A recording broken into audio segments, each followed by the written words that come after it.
Halo teman-teman semuanya, berjumpa lagi dengan Kak Hana. Kali ini kita akan membahas soal geografi. Berikut ini soalnya, data spasial yang lebih sesuai ditampilkan dalam bentuk raster adalah A. Elevasi jaringan jalan penggunaan tanah, B. Temperatur, elevasi, kualitas air tanah, C. pH tanah, curah hujan, jaringan sungai, D. Kepadatan penduduk, batas administrasi, penggunaan tanah, E. Kualitas air tanah, pH tanah, dan jaringan jalan. Oke, kira-kira teman-teman akan jawab apa pada pertanyaan ini?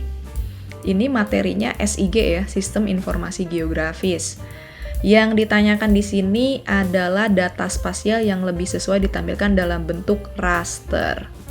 Oke, kalau teman-teman masih ingat nih, data dalam SIG itu dibagi menjadi dua ya, ada data spasial, ada data non-spasial. Oke, data spasial ini bentuknya ada dua, ada data vektor.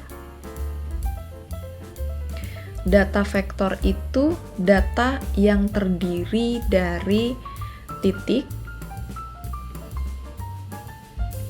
garis,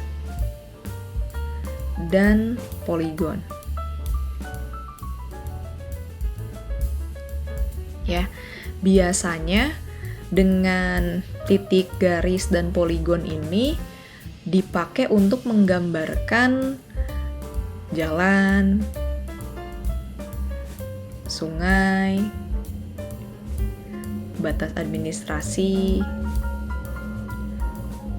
dan sebagainya, gitu ya. Karena jalan, sungai, batas administrasi kan itu garis, gitu. Sehingga kita menggunakan komponen data vektor ini, garis. Kemudian yang kedua ada data raster. Data raster ini adalah data yang terdiri dari sekumpulan piksel-piksel. Piksel itu artinya picture element.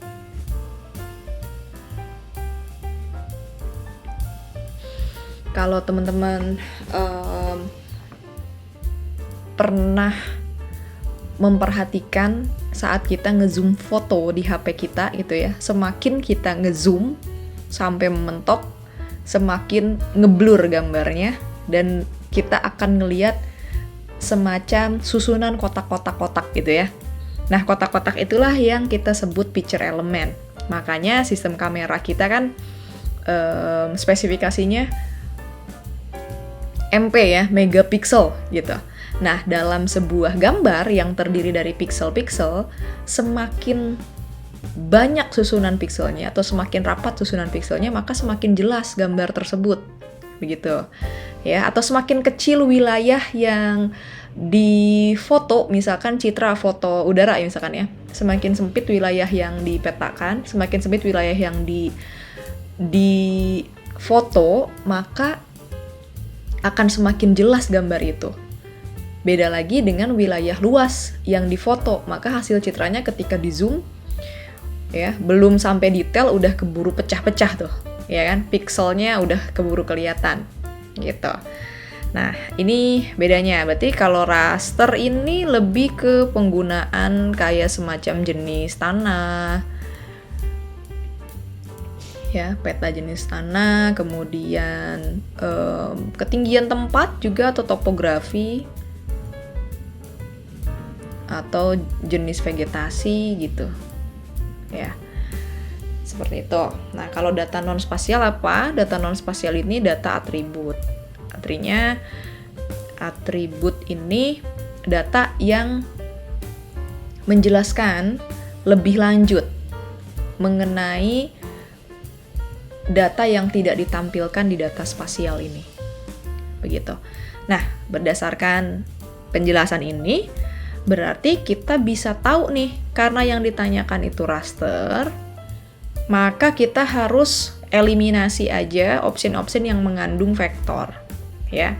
Contohnya apa? A. Elevasi jaringan jalan. Nah, jaringan jalan ini kan vektor, berarti hapus. Bukan ya. B. Temperatur, elevasi, dan kualitas tanah. Kita keep dulu. C. pH tanah, curah hujan, dan jaringan sungai. Sungai kan ini pakainya vektor, berarti salah. D. Kepadatan penduduk, batas administrasi penggunaan tanah. Nah, batas administrasinya ini pakai vektor juga ya, berarti salah. E. Kualitas air tanah, pH tanah, dan jaringan jalan. Jaringan jalan juga pakainya vektor, bukan raster. Oke, berarti dari sistem eliminasi seperti ini kita bisa mendapatkan jawaban yang tepat untuk data spasial ditampilkan dalam bentuk raster adalah data temperatur, elevasi atau ketinggian ya, atau peta topografi lah bisa juga masuk, dan kualitas air tanah. Jawabannya adalah B. Oke, teman-teman, semoga bisa dipahami. Sampai jumpa kembali di pembahasan berikutnya. Hai, jika kamu merasa video ini bermanfaat, jangan lupa subscribe, like, dan nyalakan lonceng notifikasi untuk update soal, materi, dan cerita pendidikan lainnya. Cek description box di bawah ini untuk informasi update seputar Bimbel SG. Sampai bertemu di video selanjutnya, Sobat!